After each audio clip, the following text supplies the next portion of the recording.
Good afternoon. Welcome to how state data systems can help improve education and workforce outcomes. My name is Kate Tromble. I'm the Vice President for Federal Policy at the Data Quality Campaign.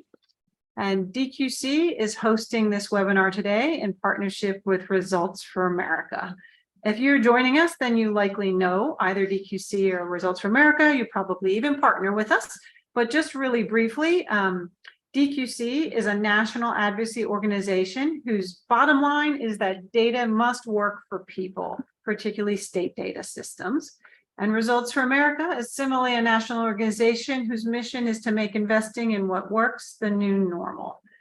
Today, we have two panels of individuals representing state and community perspectives that share these views on the importance of data and evidence in improving the quality of life with individuals. Before we get to those panels, we also have a mayor joining us that is pretty much the shining example of how to use data to improve the quality of life within your city. But before we get there, I want to do a really quick poll so we can kind of get a sense of who's in the room with us today. This should be able to do straight from your Zoom. Oh, there you go. There should be a pop-up that everyone sees. If you can just fill that out so we can get a sense, and we'll sense of who's joining us, and then we'll go on from there. We'll give everybody maybe another couple of seconds here. Hopefully, it's pretty easy to identify who you are. All right.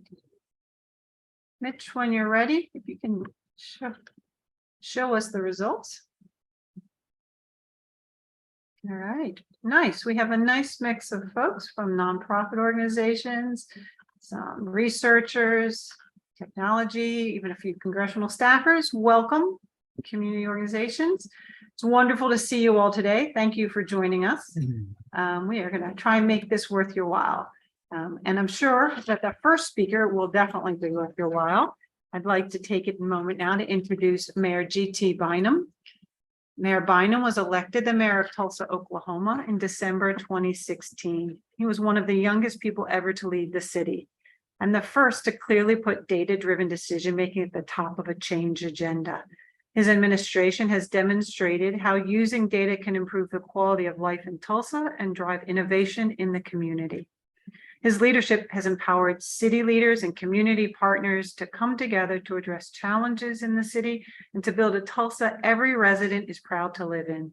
Under his leadership, the city has implemented multiple strategies and programs focused on fiscal responsibility, public safety, infrastructure, and equality of opportunity for all Tulsans. Mayor Bynum, welcome. Thank you very much, Kate. I'm a former congressional staffer myself and a former Results for America fellow before I was elected mayor. So I feel like I'm with my people today. I really want to thank everyone who's taking the time to join us today. It is so important that we bring together local, state, and federal leaders to discuss ways that we can invest in and align our data systems to deliver for the citizens that all of us serve. Data is, I think, the cornerstone of how we keep government accountable and transparent. It's the vehicle by which we chart a course for a better future and how we mark progress along the way. Data provides a common set of facts, which is so important for all of us to be able to work from, a way for us to see which policies and programs are working, and then for us to push resources towards those programs that have an evidence-based track record of delivering results.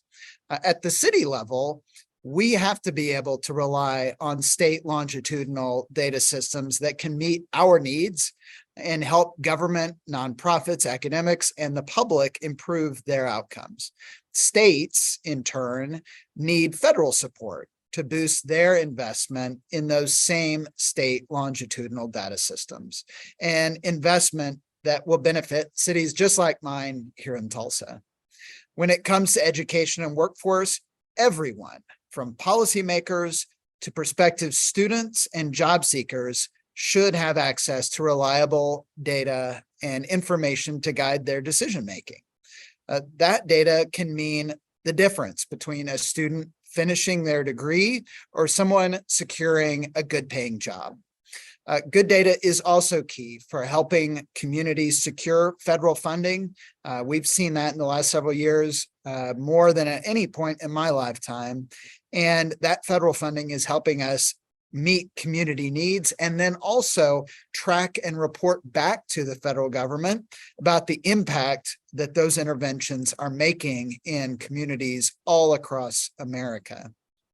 Most importantly to me, though, data is the tool that we use to take our greatest challenges out of the realm of a philosophical debate and turn them into practical problems that we can solve together. And we can solve them working side by side with people of diverse opinions and life experiences, but doing so together. The great news, when you think about it in that light, is that there is no generation in human history that has had more access to more data to deliver superior results than ours right now. And so again, I want to thank everyone for your participation. I'm really eager to hear from today's panelists. Kate, thank you again. I really appreciate it. Thank you, Mayor Bynum. Those are wonderful words to start us off. As Mayor Bynum mentioned and talked thoroughly, a lot of this focus today is going to be on education and workforce data, in particular because we are looking today at pathways, at how to provide everyone with the information they need to make the right choices for themselves, and how policymakers can ease those transitions and ease those pathways for individuals in conjunction with community groups and community voices. So Grace's pathway here is just a sort of quick infographic of what we're going to generally be talking about today. For decades, states have been investing in their statewide longitudinal data systems, those systems that connect individual level data from early childhood, K-12, post-secondary, and workforce, systems that were funded for and guided by policymakers to build. But existing state data systems and state data infrastructure doesn't meet anyone's current information needs, unfortunately. Every city, state, county, workforce board, post-secondary institution, and school district is struggling to solve problems that are complex and intertwined and made all the more visible and urgent by the pandemic. Even researchers and policymakers, as I said, for whom these systems were initially designed, lament not being able to use data in the state systems to answer the pressing questions that they have today, questions that Mayor Bynum talked about. But people need individual level access to information to navigate their pathways through education and the workforce. Even the country's most advanced data systems were not built to enable the kind of information and access that is needed by individuals and communities today. So states, we think, must reimagine their systems as tools that can help people and community do four big things.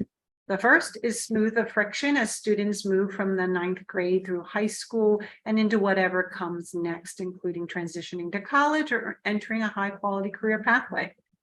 Second, they must make it possible for every college student, and especially those transferring between 2 and 4 year schools or returning from some time away from school, to get the supports, be they academic or non-academic, they need to finish their degree.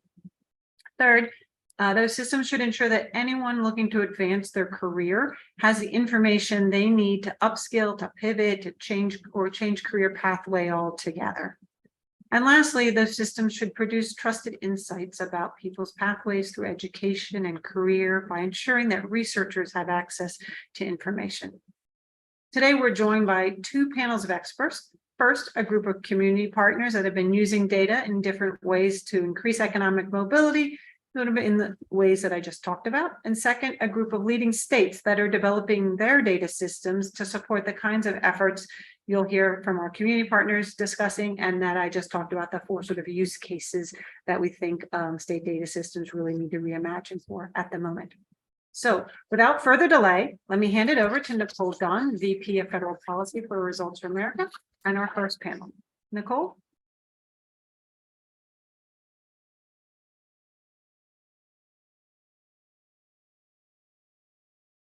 You're on mute, Nicole.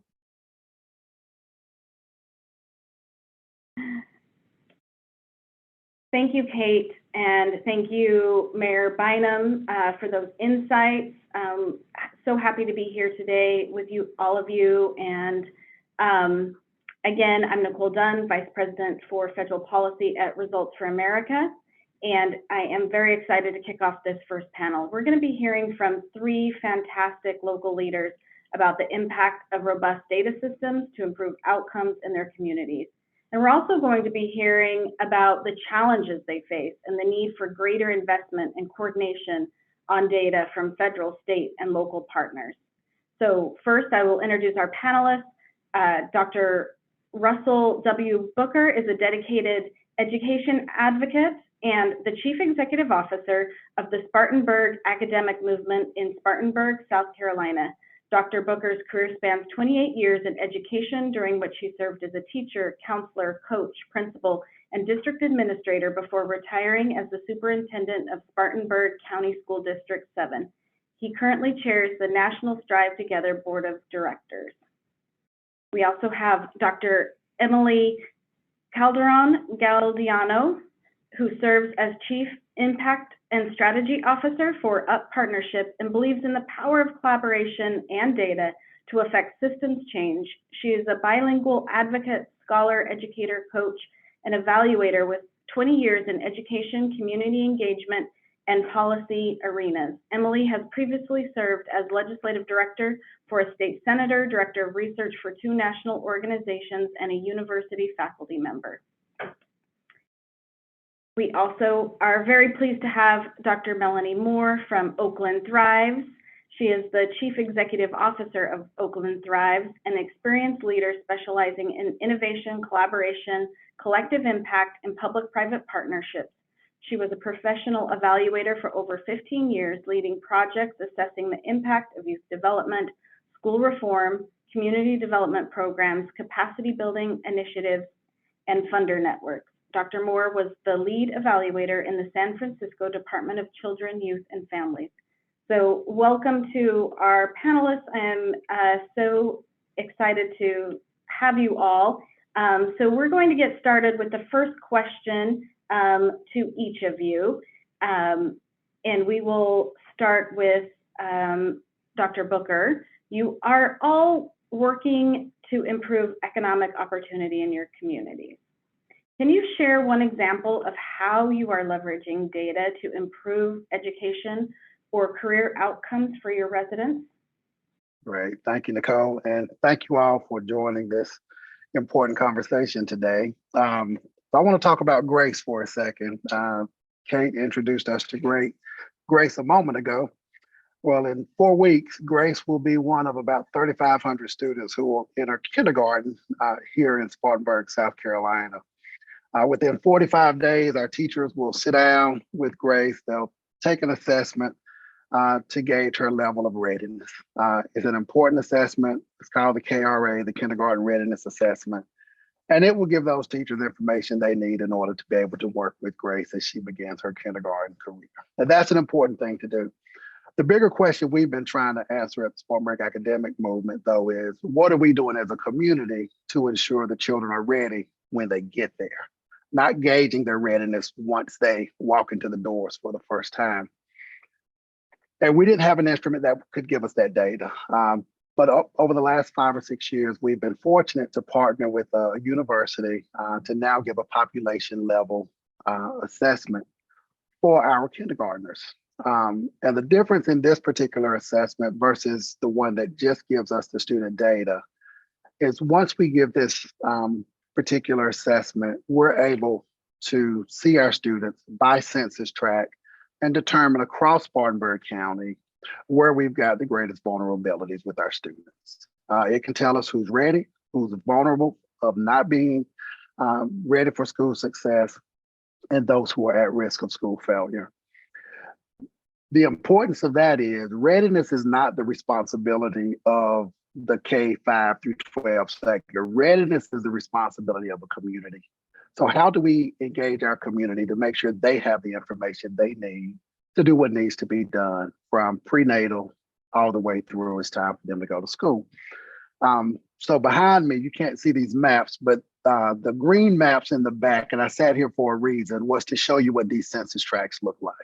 And if you see a dark spot on that map, it shows you where we have high levels of vulnerability. I'll talk about one community that saw that data in 2018, and they were shocked to see that our children aren't coming to us ready. So I think about what this small community did to rally. It started with their mayor, and I'm glad we've got a mayor on here today. Their public library system, their school district, all of them rallied together to really start thinking about interventions that they could put in place. That led them to writing a grant that was awarded by one of our local foundations to start implementing full day 3K in their school system. And that led them, once the school closed over there, it was a small community, to convert that school as of this year into a family resource center to start trying to address some of these issues. We're in the process right now of using that same data to write a full service community schools grant. So leveraging that initial finding, putting some interventions in place, and now using that data to really put some holistic interventions in place to address that one issue. But it takes people seeing the data to know that it's indeed there. It's also caused us to stop doing something. There was a time when we were pushing a literacy program out to all of our communities. And when we overlaid that with this data, we learned that there were some places that really didn't need it. Families were doing fine. So through that intervention now with this same instrument, we're able to target interventions across Farnborough County where they need to go. But this, Nicole, that's one on the early learning spectrum that I thought I'd share today, but it's across the board. Great, thank you. Emily, love for you to jump in on that question. Sure, thank you. So, excuse me, like Dr. Booker said, you know, for something like this to be successful, it requires a community to coalesce around a goal. And so here in Bexar County, we have our Future Ready Bexar County goal and our Future Ready Bexar County plan. And our North Star is that by 2030, 70% of our young people will be enrolling in a post-secondary degree or credential. We are currently at 50%. So for us to state that we want to move this goal 20 percentage points in 7 years is a very audacious goal. And we know that. But at the same time, we know that it's possible when our community works together. So one of the things that we say is no one sector can or should be able to do this on their own. It's not possible. So how do we get early childhood, ISDs, higher ed, workforce, corporate partners, foundations, government, all of these different folks around this idea to get so that we are creating this pathway for our young people to truly be future ready. And so the idea around that is that we have 3 equity pillars that we are moving forward here in Bexar County. We have the first pillar is healing, in that young people will be future ready when they all have developmental relationships and the healing supports that they need.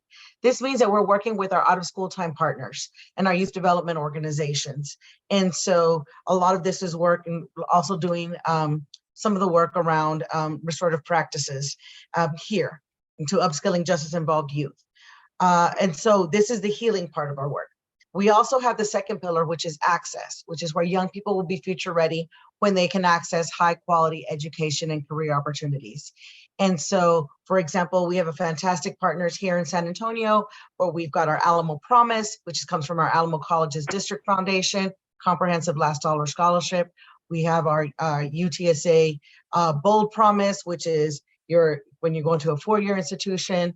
And then now we have the Promise to Promise, which works with our 2-year and 4-year institutions working together. So this is a huge point of access for our local young people to get into college and to show that it is possible here. And then with this, we've also have our third pillar, which is voice. And in voice, we believe that young people will be future ready when their voices are heard and their leadership potential is nurtured. And this is where we're working with our partners through like Excel Beyond the Bell.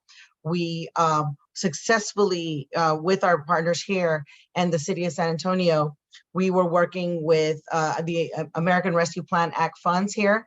And so we secured nearly 25 million for our young people to enable our partners to continue with the work of growing youth development programming and mental health services. Again, for our folks here in San Antonio. Now, this is only all possible because of our partners.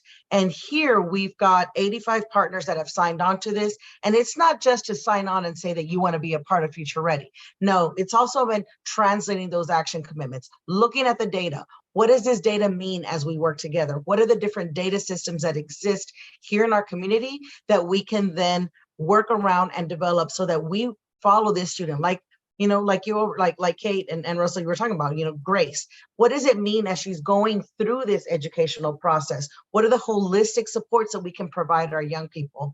And so as Russell was talking about the early childhood aspect, we're focusing a little bit more on the post-secondary enrollment.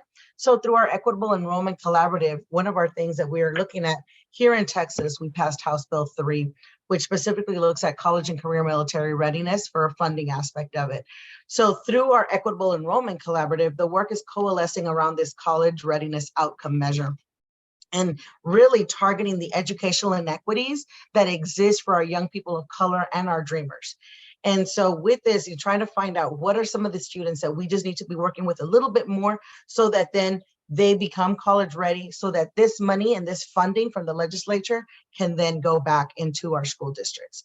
And so with this, we mark the start of this is now our third year of the EEC, and the impacts could be affecting about 105,000 students. So, this is really important. Data, the importance of just even having a conversation around the same language, that's something that we're moving forward here in Bexar County. So we're super appreciative to our partners for that.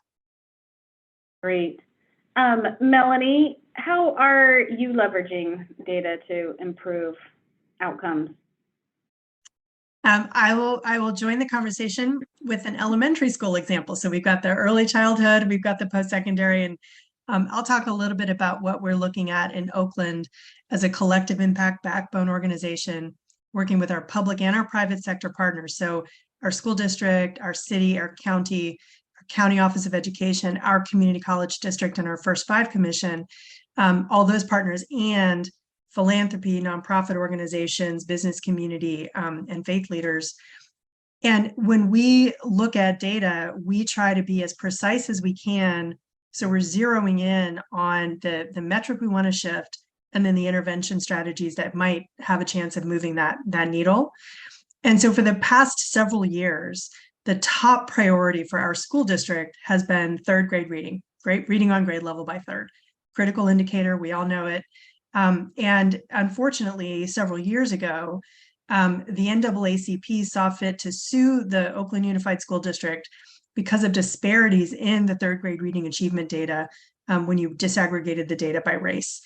18% of our Black students were not reading, were reading on grade level by third, so only 18%, whereas 70% of our white students were reading on grade level by third. This is approximately 5 or so years ago data. And in response to that, the district named third grade reading equitable performance of all students in the district as a top priority in their strategic plan, and needed to then figure out what are these strategies we're going to use to actually move the dial on that metric. So one thing they did immediately is they adopted a new curriculum, and then they had to actually train teachers in the new curriculum.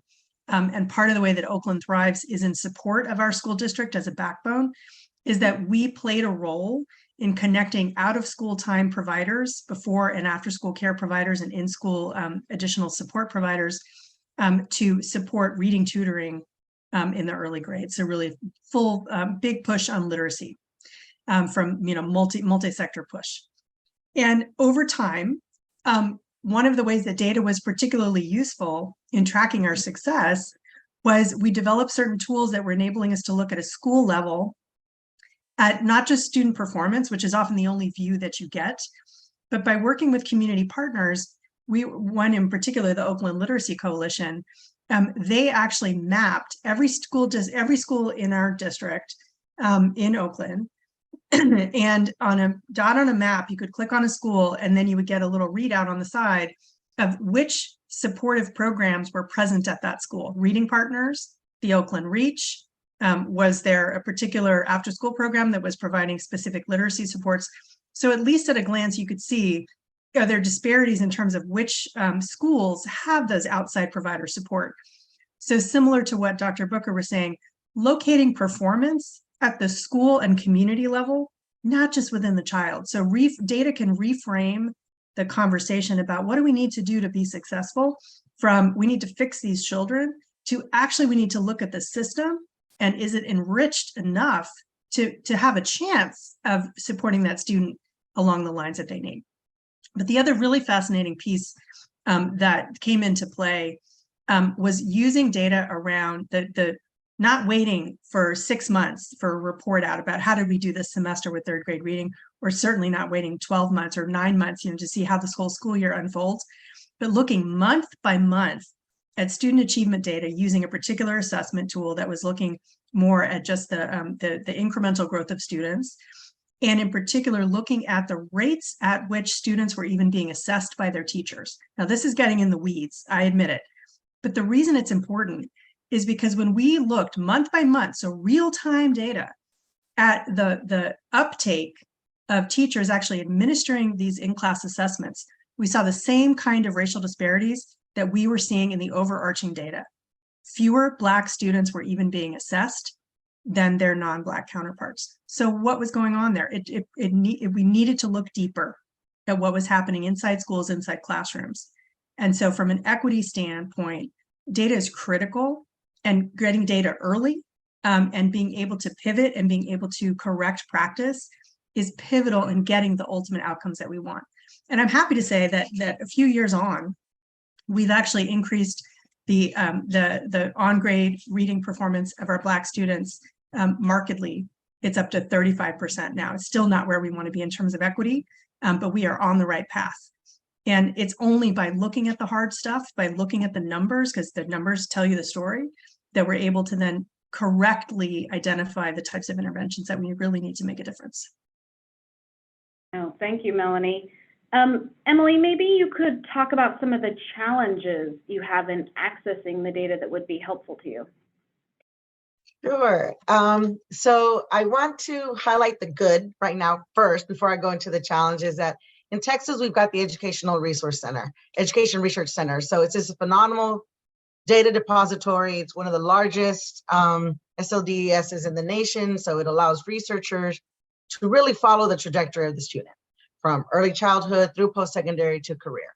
Fantastic source of resource. It gets National Student Clearinghouse and CES data in there. However, it is for researchers, and it requires a proposal to be submitted and to be approved.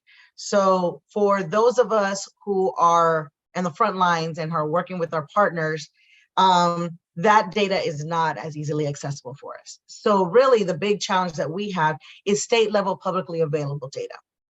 So we do have initiatives here in Texas through the Texas Higher Education Coordinating Board, the Texas Education Agency, and the Texas Workforce Commission. And so we do have this tri-agency work that they're moving forward so that we can track our students. But there is this need for more robust longitudinal data trackers that are publicly accessible. A lot of this data is there. We pull it from districts. We get it raw, and we were able to get it in there and combine it. So here for Bexar County, just to put it in context, we have 17 school districts that are public school districts, so not including all of our charters, right? So we have to pull all that information, and we go in there and get the raw data so that we can create a cradle to career dashboard, similar, so that we can be tracking kindergarten readiness, third grade reading, 8th grade math, all these different aspects so that we can get our kids there. What the tough part is that this data is not always disaggregated the way we need it to be, by race, ethnicity, by gender, socioeconomic status, et cetera. In some cases it is, but not in, again, as a data nerd that I am, I want to get in there and I want to dive in and see what the information says. I want to see what is the difference for Black males versus Latinx males. What is the difference for an economically disadvantaged Latinx female versus a non-economically disadvantaged Latinx female? So again, seeing the inner the intersections of the data. Because like Melanie was talking about, as we even here in Bexar County, we set this 70% goal. It doesn't do us any good if that goal is only for white students. We want to make sure that that goal is achievable by all of our different students, by economically disadvantaged, non-economically disadvantaged, from different parts of the city, from different parts of our county. And so that's where, there's some of that is missing that I would love to see a little bit more in there. But I do want to give a shout out. Our tri-agency partners are working to modernize the education and workforce data infrastructure. But like with anything, anytime you get data, what do our data folks want? I know I want more data, right? And so that's just a continuous challenge. We deal with it as well whenever we provide data to folks. So it's a challenge there, but we're working towards it. To solve it. Thanks, Emily. Russell, maybe you could talk a little bit about what your biggest challenge might be, and then how do you build and leverage a strong data system? What does it take? Yeah, so I'll go as fast as I can. So they're one and the same. So first of all, it takes talent. And, going back to the early childhood university that we're working with, they understand this data. We didn't know how to do that work. So it required us to partner with someone who understood it and we can trust it. But you also have to have someone internal that can help you with this data. The Emilys of the world are hard to come by these days. So how do we find, high quality people, pull them from industry to come and work for us in the nonprofit sector? We had to get creative here at the Spartanburg Academic Movement several years ago. They were looking for a strong data person. I was a superintendent. I was looking for a strong researcher. So we said, hey, let's share a position. So we were able to bring in a PhD level person to work for both. Got to be hard on them, but it worked for a couple of years. Number two, trust. That may sound, a little off with all the technicalities that we're talking about today. But we have a data sharing agreement with our school districts. We couldn't do that without building a level of trust. And our promise to the school systems was we're going to always be a flashlight and never a hammer. So many people are afraid to even share data. And I was a superintendent, and people use data constantly to beat us up. It wasn't until my district really started partnering with SAM that we built this culture of continuous improvement. That's what the data is for. So we need to approach the data from that mindset, not a gotcha kind of mindset. So I think that's going to be important. We're in the midst of that right now. So we're working with the Children's Funding Project because we're trying to get a sense of what federal dollars are coming in, what are we not spending, what are we leaving on the table. And Emily O'Brien, who's on the call, she's been working with our city government, county government, school systems. And initially we had to explain, now we're not coming after you. We just want to get this data to help you so we can be more efficient with the dollars that we're going after. So that's important. Funding is important for this work. It requires resources to do this. We're standing up our own data lab in Spartanburg right now because we don't want to be dependent on a separate entity whose next president may say, we don't care about that. So we formed a nonprofit here, but it's taking resources to get Strategic Spartanburg going. And we're really excited about what it's going to offer for our community. And then finally, it really takes political will to do this. We have to come to an understanding as a country of how critical it is to have this data for us as communities, for nonprofits, but for my neighborhoods who are really trying to do good work, get good data so they can go after grants and do the things that they need to do in order to be able to support their community. The data that came out in our community years ago on life expectancy shook our faith community. When they learned that there was a 17-year difference in life expectancy for a child being born in this particular census tract versus this one that was just a mile down the road, they said we can't stand for that, but it was the data that woke them up. So that political will is going to be so important to this work. Yeah, that's so important. Thank you. Melanie, building on this, how do you partner with state and local governments to improve data transparency and usability? And what do you see as some of the opportunities ahead to solve some of these challenges?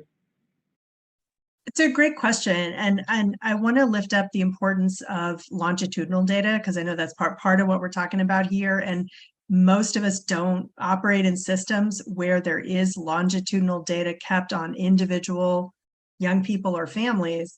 It is probably there, but it's probably privacy protected at a level where it's difficult for researchers or practitioners, even anonymized, to get access to what happened to Grace as she progressed through the system. So I just really want to name that as a core challenge. And I think that thinking with our policymakers about the use cases that would help their agencies, for example, our social services agency in Alameda County, our healthcare services agency, do their work better.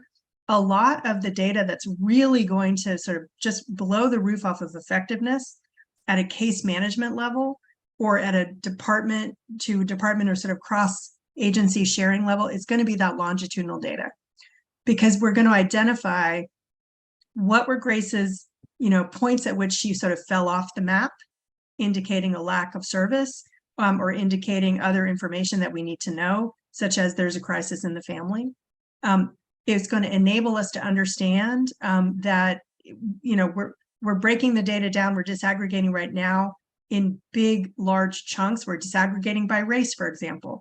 But what if there are issues within race within a city that put a finer point on an intervention? What if really, when we break it all down, we're looking at chronic absenteeism, but it's washed out unless we really can follow individual students and individual families? So I think getting our policymakers to understand the importance of storytelling and use cases that enable their agency staff to perform better is really, really important.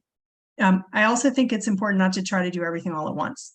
Oftentimes we talk about data sharing agreements and it feels like we're just getting married before we even know each other. So no, we're not going to do that. It's just way too much, too much sensitive information. We're not ready to share it. But developing data sharing agreements around, again, particular use cases is a way to begin. And in Alameda County, we had the great opportunity to work with one of the initiatives from the federal government, where we actually developed a data sharing system with some of our community-based partners and our healthcare services agency. So we were able to identify the best ways to serve our chronically homeless, mentally ill population. And so now our healthcare services agency is sharing data with 70 community-based organizations in Alameda County, enabling first responders to have a much greater array of responses. And all of that data it's held at the individual level with appropriate levels of protection for privacy and access.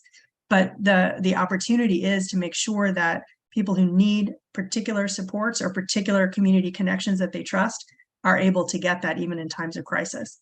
So it was a great experiment, but it's really paying off. But it was a single issue. Can we expand that and look at now healthy births? Can we figure out how to share that same type of information from a prevention standpoint rather than a high need intervention standpoint? Yeah, that's so great. Thank you, Melanie. So we are out of time. So to keep this conversation moving along, and unfortunately we'll have to move on, but we're answering some of the questions in the chat. So I want to say thank you to Emily, Melanie, and Russell for this incredible conversation. We're so excited to gather additional insights from some of our great community leaders. So thank you for being with us today. We are going to put up a poll question now to hear from our attendees about the types of data you are using in the community. So let's put up the poll now.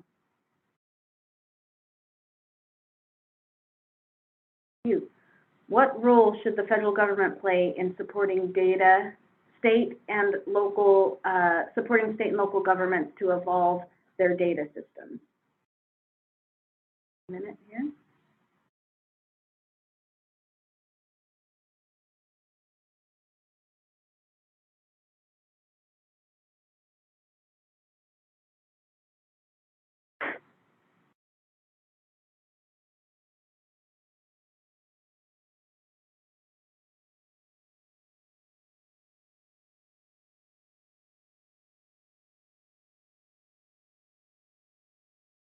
Is that the result?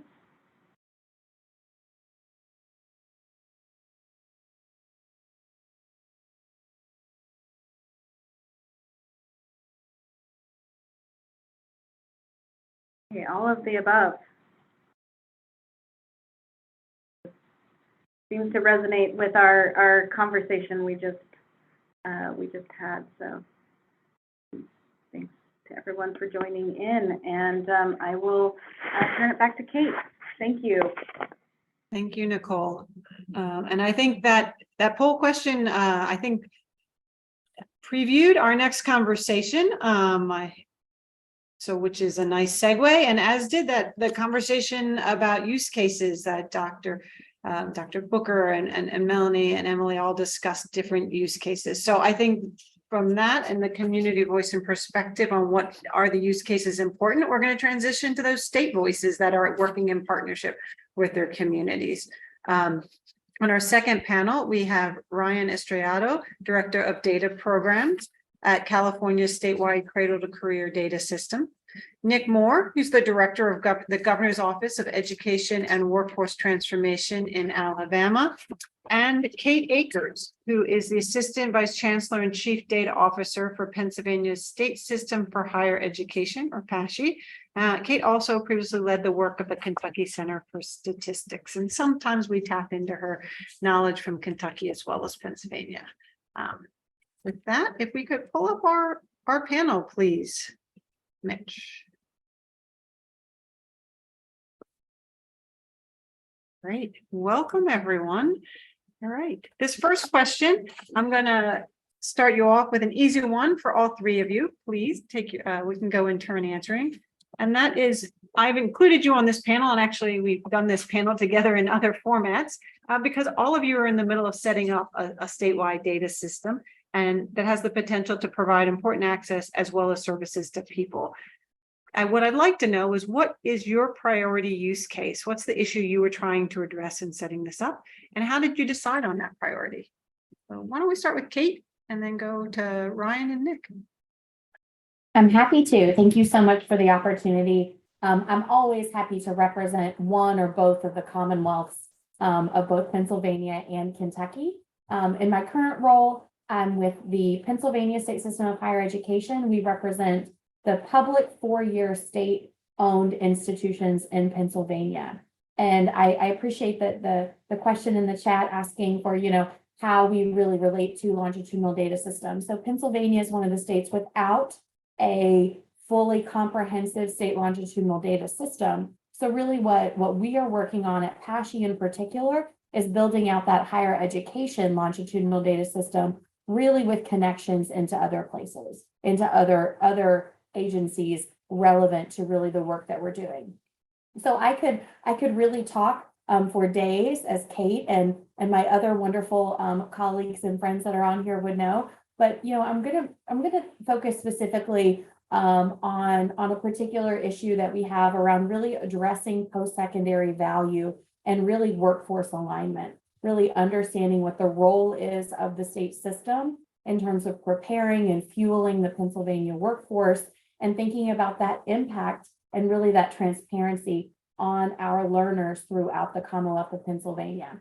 So when we're talking about that, we're really talking about the need to link graduates to their employment and earnings, to build pathways out for students from community colleges into four-year universities, and really prioritizing some of our high need occupations throughout the Commonwealth. This really centers when we talk about prioritization, why are we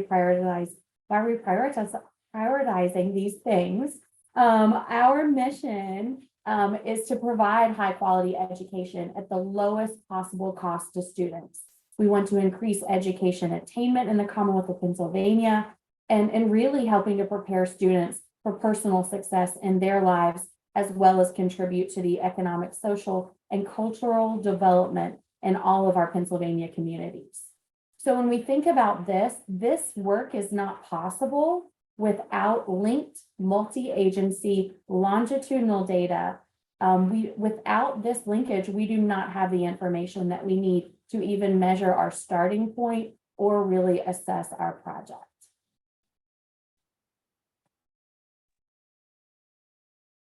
Thank you so much, Ryan.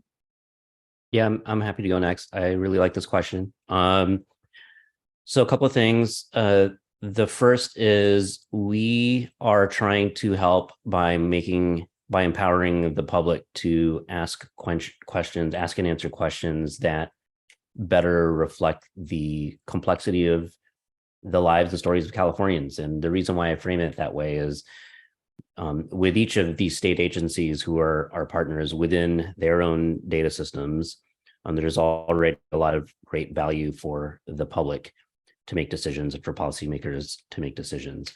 And we're trying to help is to connect those so that those questions can evolve into something that looks a lot more like what the actual lives are of Californians. So there's the difference between asking a question like, what is the average wage in a particular industry? Already a great and important question.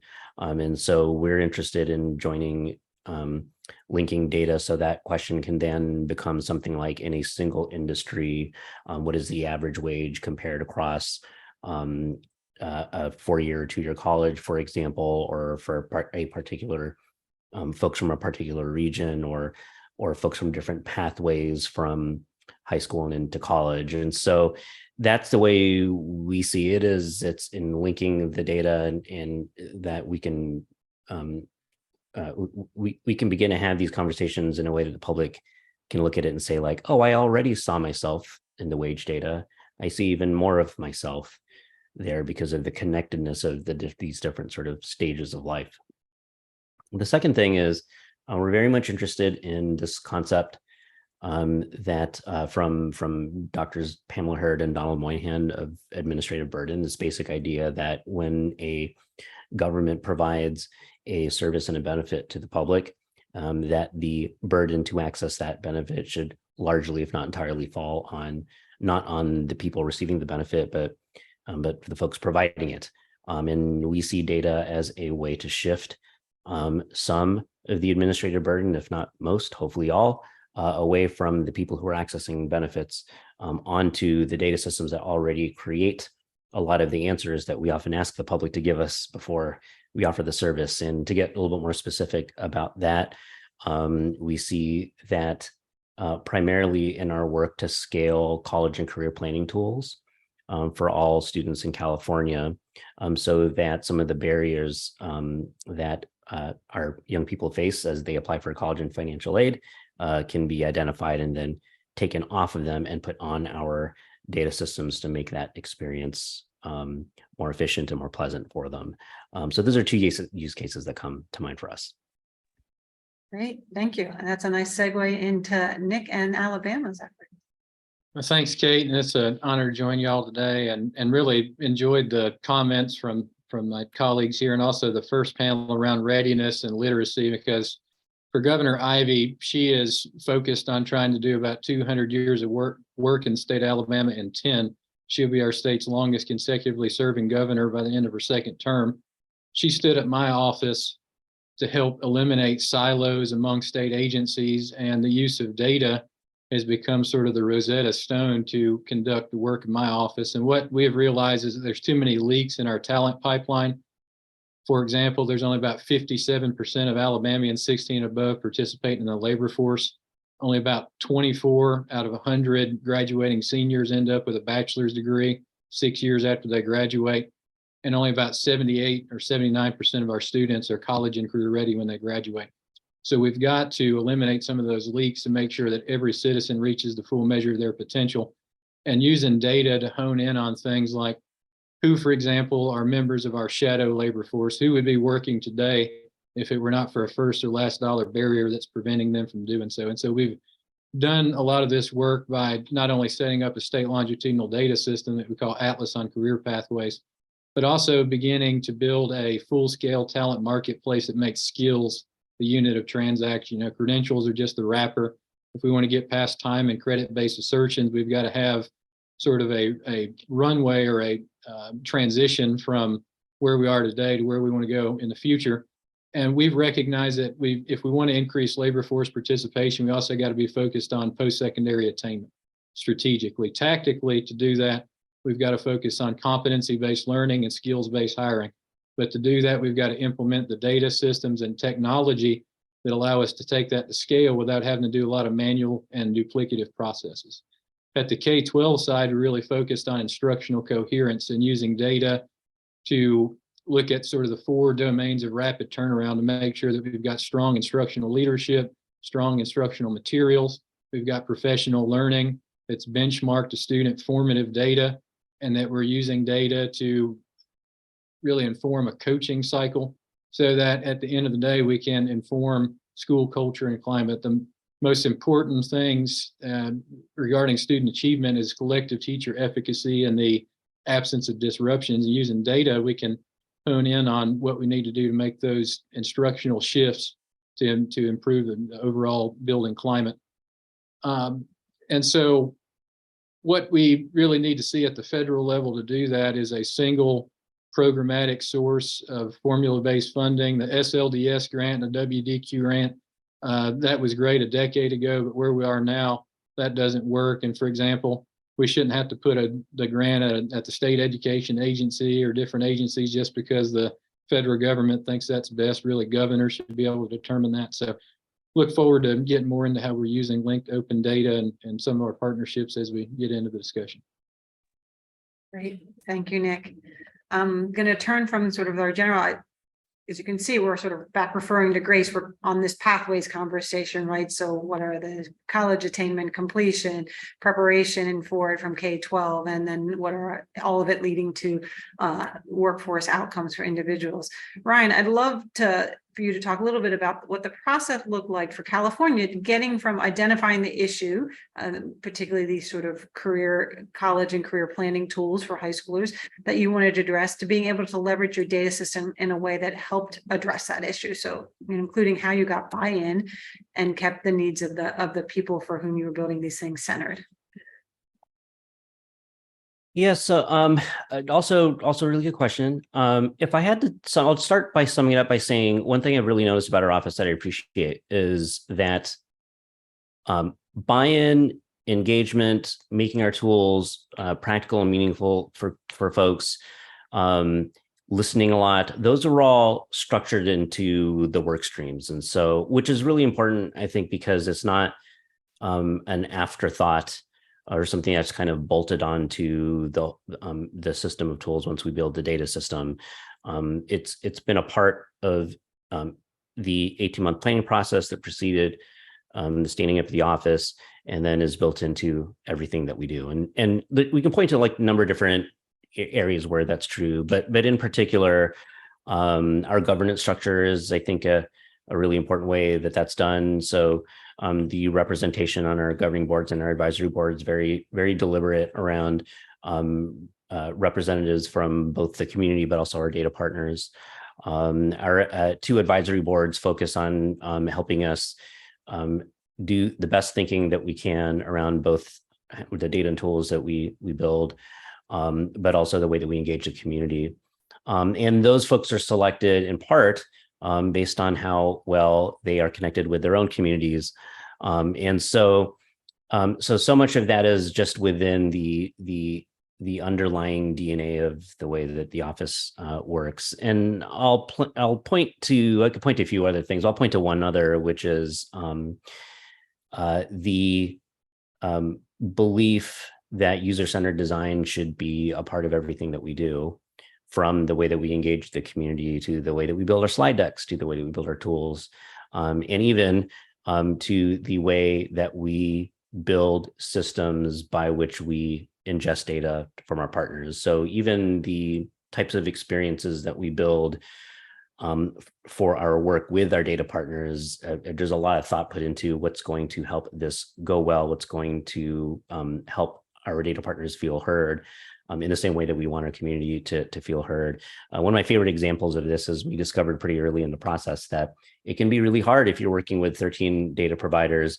who are not a part of your agency to create a collective sense of celebration and momentum in the same way that you might within a team, because you can have, you can do an all-staff meeting, for example, with a team and celebrate little wins. Much harder to do when your team is other agencies.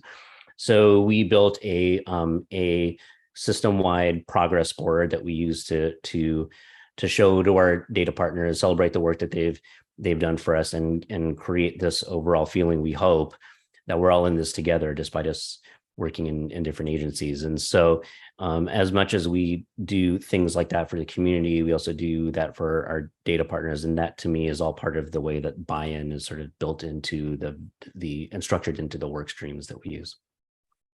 I love that. From human-centered design and joint celebrations. Let's turn to Nick. Can you talk a little bit about how Alabama is using linked open data to drive non-degree credential transparency? And maybe also touch a little bit on the role of employers and education training providers and establishing the statewide credential quality and criteria that you all have. Yes, thanks for that question. There seems to be sort of a biopic conversation happening in the literature and nationally about non-degree credential quality and transparency. Some folks seem to aver that all non-degree credentials are the bee's knees and we just need to let those go willy-nilly. Others think that no, we can't have any of that, and that's some kind of a Trojan horse to going back to the old days of tracking folks into non-credit and credit-bearing programs. What we want to do is vouchsafe that we can sort of walk and chew bubblegum at the same time. What a lot of the particularly survey work that we've done statewide post-COVID has shown is that people want us to democratize new modalities of learning that integrate work-based learning, adult education, short cycle training, and supportive services that articulate to a longer term degree so that folks can use these stackable career pathways to get progress towards a terminal degree or credential. We know a bachelor's degree provides the most robust labor market return over a lifetime, but the 4-year residential model doesn't work for everybody. So for example, those other 76 people that I mentioned that didn't earn a bachelor's degree in their 6-year cohort, we've got to do more for those folks. And so non-degree credential quality and transparency is the way that we can make sure that we're looking at every credential. There's, as Credential Engine says, over 1 million nationally, over 5,000 in the state of Alabama. And we want to make sure that not only we understand the credential, but also the competencies that underlie those. So we use linked open data, the CTDL, to make sure that we are working with employers and sectoral partnerships to get to a demand-based model, not the pray and train or build and they will come model to where some bureaucrat like me is sitting in the basement and churning out programs and then hoping the employer buys into those, but reversing that and making sure that we're looking at the labor market demand and building programs that people actually want. And I think that has also changed the conversation some, and think about reimagining the traditional sort of well-rounded experience and at the baccalaureate level, and help us unbundle and modularize degrees in a way that really works for folks. But what we've done too is not just have these one-off meetings of employers, and we didn't just cherry pick 2 or 3 sectors. We're looking at all 16 industry sectors and coming up with iterative artifacts and deliverables from them every year, including a list of standardized in-demand jobs. And that was a big win because until recently, every different group had a different list of in-demand jobs. And that'd be kind of like if we had a different size railroad track in every county, we just wouldn't get much moving. And we also have come up with qualification frameworks that sort of like the DNA for all of our in-demand jobs, so that when we look at, for example, our what we call our talent triad, we're able to have employers customize those using a skills-based job description generator, and then match those up with the competencies that are contained in folks' digital wallets, so we can see a lot more skills-based hiring, competency-based learning, and credit for prior learning. But in order to do all that, you've got to have a foundation for a competency ontology that's been normed.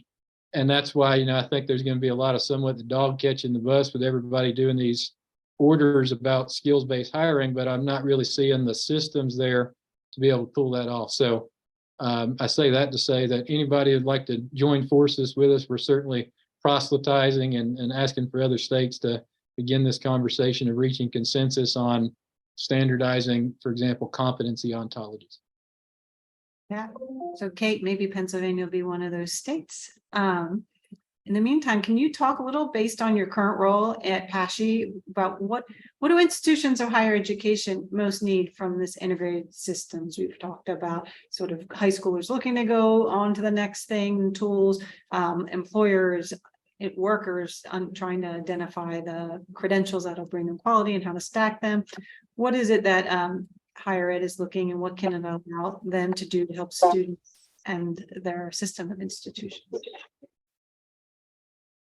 I love this question, and I really like actually how it's going to kind of tie into some of Nick's responses earlier. So when we think about institutions, quite simply, higher education institutions need more comprehensive information about the students that they serve and about the potential students really and learners that they could serve.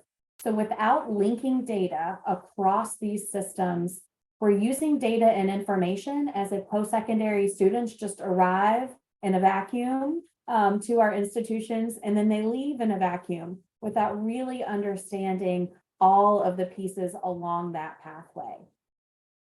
So really linking these data allow for this comprehensive view of the learner's pathways, very much ties into what Nick was just saying, including offering information about the challenges, the opportunities, and the successes all along their way. And this would, of course, include, when I say post-secondary, I'm really meaning any sort of training past traditional secondary, traditional high school. So this means that our public four-year institutions in Pennsylvania are offering non-credit opportunities. They're working with their local workforce agencies and local employers to determine what needs are really there from our communities, from the areas in Philadelphia and Pittsburgh, all the way to very rural counties throughout the state. So for students in particular, which, by the way, students really are at the center of everything that we do, much like all of the examples that were given in that first panel. It was such a great just reminder to us about the real work that happens once we're actually able to link in these large administrative data systems. So when we think about students and their privacy of their data as well, really being at the core of what we do, what this linked data does for them is it allows for transparency. It allows for transparency into pathways that they can go through to achieve whatever it is that their goals are in terms of both education and workforce, the cost of those programs, and really what are their real outcomes? What's the percentage of individuals from their programs that are working within the Commonwealth of Pennsylvania, really contributing to both local and state economies, and what are those average wages? So all of this information really tying together, it also helps students by really pushing on policies to help us to remove barriers and expand successful solutions for all of these students. Thank you. Right, we've got just a couple minutes left, so I'm going to give you the rapid fire last question, which is, what role should the federal government play? What can they do to support state and local governments as they evolve their data systems? Nick talked a little bit, he touched on something early, so if you could each take 30 seconds, and Kate, we'll start with you. We'll go backwards. So it's Kate, Nick, Ryan. What can the federal government do to help or to get out of your way? Well, I was nodding very broadly as Nick gave his, so I'll be very quick and just say, really to give examples, give real guidance as to how we can link data and information. Right now, that's all interpreted very locally and very differently. As we, anytime you see a state, that doesn't have linked longitudinal data, they often cite, one of two things. One is it is illegal. It is not allowable by law, which we know that it is from many of the examples that we're talking about today. And number two is consistency in funding. So we think about the support that's really needed for these systems to ensure their sustainability as well. And that's really, really critical to moving forward with linking these multiple agencies longitudinally. I think they need to pursue a concurrent reauthorization of HEA and WIOA. If we're going to have a better connection between these systems, we need to really think about doing that. They should think about merging OCTAE and ETA and having more of one workforce and education agency. And they should model for us what outcomes-based funding looks like rather than activity-based funding. Generally at the state and federal level, people get a budget, they tell you what they did with it, and they ask for more, and that's not a good way to budget for money. And then just a cherry on top, we certainly do need that formula-based data funding. They've asked for a lot of it, but not very forthcoming with the funds. Mine is a bit of a callback to Dr. Booker's comments about a trend of shifting towards using data to learn and improve. So any guidance on how to do that better, but also highlighting agencies for us to all connect with who are also making that move so that we can do that together and learn from each other. I think those things would be super appreciated. Excellent. All right. Well, hopefully if the federal government does any of this, stay tuned for our next webinar and we will report back on it. Thank you all very much, Kate, Nick, Ryan. We appreciate your time. I'm going to hand it back to Nicole Dunn to introduce our concluding speaker very quickly and lead us out. Nicole. All right. Thank you, Kate. And now I'm excited to welcome Sujith Cherukumili, Legislative Assistant for Representative Bonamici. Representative Bonamici is the lead sponsor of the NEED Act and is on the Committee on Education and the Workforce and is the ranking member of the Subcommittee on Early Childhood, Elementary, and Secondary Education. So now I will turn the time to Sujith. Thank you, Nicole, and thank you to DQC for hosting this timely and important conversation today and for inviting me to be a part of the discussion. Like Nicole said, I'm Sujith Cherukumili, and I serve as the lead policy staffer on K-12 and higher education, as well as labor and workforce issues for Congresswoman Bonamici from Northwest Oregon. I just wanted to start off by saying that today's webinar has me feeling very inspired and energized about how the federal government can support the incredible work taking place in states and localities around the country to design more useful and responsive data systems. As the practitioners on today's panel said far better than I can, these systems are a key part of the equation for improving educational and employment outcomes for students at the secondary and post-secondary level.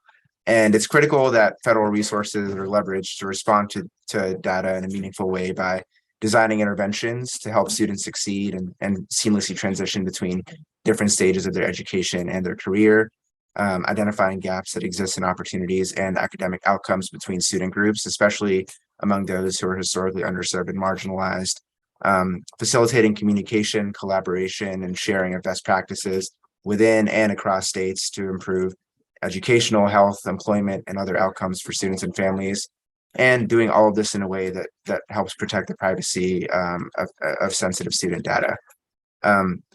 As folks here know very well, the original goal of the SLDS grant program was to provide policymakers with the information they need to make better decisions. As we know, and as panelists have highlighted today, some states have implemented data systems far better than others, and it was really insightful hearing from state and local leaders today about best practices that we could be encouraging at the federal level, whether that's taking down silos or focusing on college and career readiness, examining school level data and linking it with community organizations, or focusing on SLDS at the higher education level, and lots of other examples. So what we know is that regardless of how well run individual states' data systems are, implementing the SLDS program with fidelity requires resources, a committed interagency approach, and linkages across states, systems, and sectors like the ones described by panelists today. And these are all central goals of the new Essential Education Discoveries, or NEED Act, which is bipartisan legislation led by my boss, Congresswoman Bonamici. It was first introduced about a year ago with support from DQC and a range of other organizations in the education R&D space. And the NEED Act has multiple different goals, which I'll get into, but one of the key things it does is it makes the necessary investments in SLDS to ensure that the program meets its original stated goals of just leveraging, better data to improve outcomes at all levels for students. We're working on reintroducing the NEED Act right now in this Congress. We're hoping to reintroduce in the next month with Senate companion legislation, as well as continued bipartisan support in the House, and with the goal of advancing and passing the bill this Congress. What we're hoping to do with all of that is invest an additional $500 million in the SLDS program in the first year after the bill's passage, and then calling for a steady stream of authorized funding for the program each year thereafter. We heard from organizations that this $500 million amount is the amount that will really be needed to help the SLDS program realize its true potential and to serve as a foundation for long-term improvement of state data systems. Another reason the Congresswoman is doing this work is because it's no secret to her and folks on this call that many of our nation's students are experiencing historic challenges right now, whether those are academic, social, or emotional. And with the rising cost of college, with less and less options for post-secondary education, at least in the traditional sense as well. So policy must be responsive to these needs, and it's our responsibility as policymakers to support students and their success in all aspects of their lives. So between the NEED Act and the appropriations process, we're hoping to make meaningful momentum toward investing in more education R&D at the federal level. As you all might know, in the last fiscal year's budget, Congresswoman Bonamici was grateful to see a boost in funding for IES by more than $70 million, with 40 million of that going toward research development and dissemination. And part of it actually meant to fund a center dedicated to rapid innovation and quick turnaround projects at IES, or a National Center for Advanced Development and Education, or NCAID. And that's actually another core tenet of the NEED Act. And the goal of NCAID is to leverage American ingenuity to make rapid advances in teaching and learning at a time when students and families would benefit the most from those advances. Research and practice, as everyone here knows, point to the fact that money matters in education. And the NEED Act takes this seriously and commits $2.5 billion over 5 years to targeted investments in education R&D programs through NCAID. And so this goes without saying, but we're very grateful for DQC support and the support of other organizations on this call for the NEED Act. And we hope that we'll have the support of everyone on this webinar, as well as more bipartisan support in the House and Senate as we reintroduce this bill in the next month and send a strong signal of our commitment to educating students, serving families, and effectively leveraging federal resources to build a stronger and more resilient system of public education. So thank you again, Nicole, DQC, and the whole team for having me here. It was a really inspiring and uplifting conversation today. And if you have any questions that may come up about the NEED Act and my boss's work on other education and labor issues, please feel free to reach out. I'll pass it back to Nicole. Thank you, Sujit. We really appreciate your comments and being here with us today. And thank you to everyone for joining us today. This was a great conversation, and we were thrilled to have everyone. As you've heard, significant progress is being made, but there is also so much work ahead to improve data availability and to serve our states and communities and improve our education and workforce outcomes. So we look forward to continuing the conversation. Please reach out to Kate or I to learn more and get involved, and we will be in touch. Thank you.